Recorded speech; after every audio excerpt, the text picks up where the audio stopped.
बड़ी खबर का रुख कर रहे हैं। केंद्रीय गृह मंत्री अमित शाह अंडमान और निकोबार के 3 दिनों के दौरे पर हैं, जहां उन्होंने नेताजी सुभाष चंद्र बोस द्वीप पहुंचकर अंडमान निकोबार के लिए अलग अलग विकास परियोजनाओं का उद्घाटन और शिलान्यास किया। इस दौरान उन्होंने कहा कि नेताजी और सरदार पटेल के साथ अन्याय हुआ, उनके योगदान को छोटा किया गया, लेकिन काम छिपता नहीं है। मोदी सरकार ऐसे महान सपूतों को उचित सम्मान दे रही है।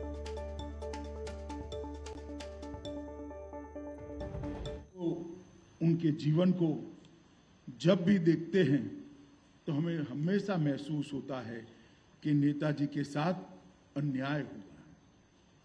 आजादी के आंदोलन के इतिहास का एक तेजस्वी तारा, ध्रुव तारा, आज जब बच्चे इतिहास पढ़ते हैं और उसको देखते हैं तो मुझे लगता है जितना महत्व नेताजी को मिलना चाहिए उतना महत्व शायद नेताजी को नहीं मिला। सालों तक देश के अंदर आजादी के कई जाने माने नेताओं को उनके योगदान को छोटा करने का भी प्रयास किया गया।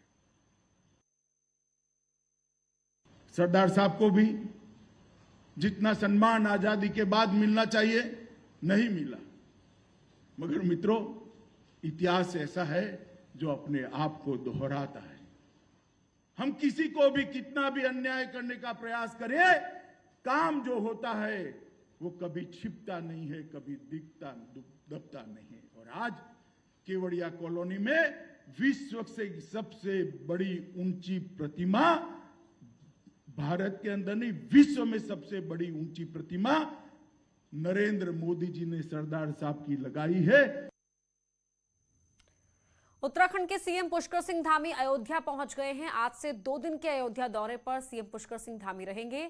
हनुमानगढ़ी और रामलला के भी दर्शन करेंगे, साथ ही सरयू आरती में भी शामिल होंगे। तो रामलला की नगरी में पहुंचे हैं मुख्यमंत्री पुष्कर धामी। 2 दिन का उनका ये दौरा है। सरयू आरती में भी शामिल होंगे, हनुमानगढ़ी और रामलला के दर्शन भी करेंगे पुष्कर सिंह धामी। जिस वक्त वो अयोध्या पहुंचे उस वक्त की तस्वीरें आप टीवी स्क्रीन पर देख रहे हैं। उनका स्वागत किया गया वहां पर, और ये 2 दिन रहेंगे पुष्कर सिंह धामी अयोध्या में, रामलला की नगरी में। सरयू आरती जो होती है उसमें भी वो शामिल होंगे, हनुमानगढ़ी भी जाएंगे और रामलला के दर्शन भी करेंगे।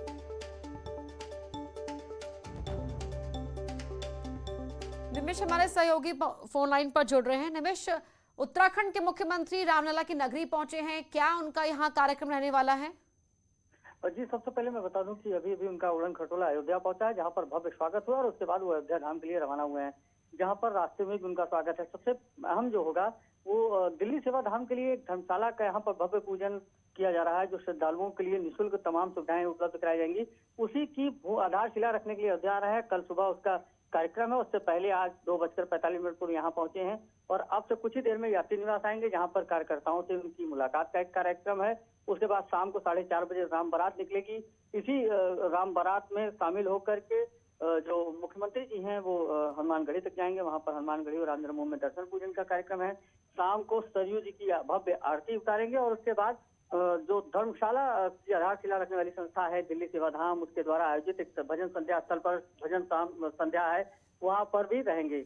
आज रात्र को यात्री निवास में ही विश्राम करेंगे और कल सुबह 11:30 बजे तो फिर कार्यक्रम स्थल पर जाएंगे, जहां पर वो आधारशिला रखेंगे। और सबसे अहम होगा इस दरमियान जगह जगह पर उनकी तमाम तैयारियां की गई हैं, जो जहां पर कार्यक्रम स्थल वहां पर भी तैयारियां हैं। बहुत ही भव्य तरीके से अयोध्या में उनका स्वागत किया जा रहा है और आज से और कल सुबह 12 बजे तक वो यहाँ रहेंगे। इस दरमियान श्री राम जन्मभूमि तीर्थ क्षेत्र ट्रस्ट के जो अध्यक्ष हैं महान गोपाल दास, पिछले काफी दिनों से अवसर चल रहा है, उनसे कुशल क्षेम जानने के लिए उनके आवास पर जाएंगे, उनसे भी मुलाकात है और उसके बाद फिर वो दोबारा से उत्तराखंड के लिए रवाना होंगे। जी, बहुत शुक्रिया आपका निमिष इस जानकारी के लिए। मुजफ्फरनगर के नगर कोतवाली पुलिस ने एक मकान में छापेमारी कर नकली नोट बरामद किए हैं। पुलिस ने मौके से 3 बदमाशों को भी गिरफ्तार किया। तीनों नकली नोट बनाते रंगे हाथों गिरफ्तार हुए।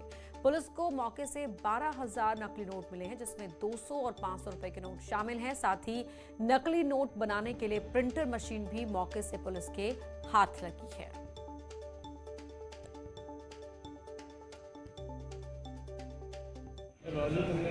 12,500 रुपये के नकली नोट, जो कि ये लोग, इनके पास पूरी सामग्री बरामद हुई है जो ये लोग छाप रहे थे वहाँ पे, इनको मौके पे छापते हुए पकड़ा है, जिनमें कि एक का नाम अनमोल है, एक का नाम अनिकेत है और एक का नाम दीपक है।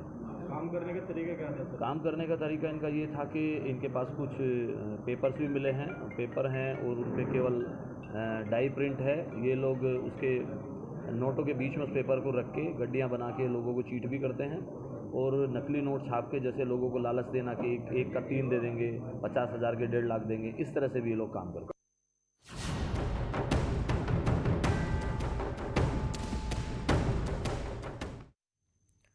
अवैध धर्मांतरण सिंडिकेट का बड़ा खुलासा हुआ है। यूएसए, यूके और खाड़ी देशों से फंडिंग का खुलासा हुआ है। एटीएस की ओर से कोर्ट में दाखिल चार्जशीट से खुलासा हुआ। विदेशी संस्थाओं से करीब 150 करोड़ की फंडिंग का खुलासा हुआ है। उमर गौतम की संस्था को ब्रिटेन के अल फलाह ट्रस्ट से मिले 57 करोड़। मौलाना कलीम की संस्था को 22 करोड़ रुपए मिले थे। भारी मात्रा में हवाला के जरिए भी फंडिंग हुई। मौलाना कलीम ने नोएडा में कई प्रॉपर्टी खरीदी।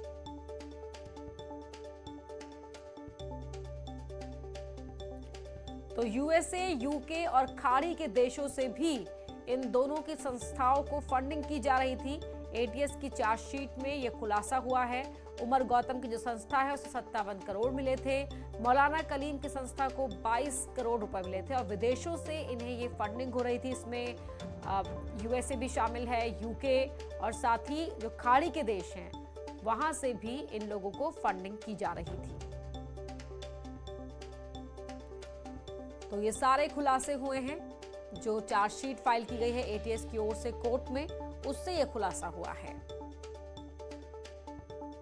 तो अवैध धर्मांतरण में विदेशों से फंडिंग, ब्रिटेन के अल फलाह ट्रस्ट से भी पैसे मिले हैं। यूएसए, यूके और खाड़ी देशों से इन्हें फंडिंग की जा रही थी। इन पर अवैध तरीके धर्मांतरण के आरोप लगे हुए हैं और कहा जा रहा था कि मास लेवल पर बड़े पैमाने पर धर्मांतरण किया करते थे। न्यूज 18 की खास मुहिम मिशन साहस के जरिए एमएसएमई सेक्टर में आगे बढ़ने के बेहतरीन टिप्स साझा करेंगे जाने माने एमएसएमई एक्सपर्ट विनायक नाथ। इस श्रृंखला में विनायक नाथ से जानिए लिमिटेड कैपिटल और नॉलेज की भूमिका कितनी है अहम। देखिए मिशन साहस में।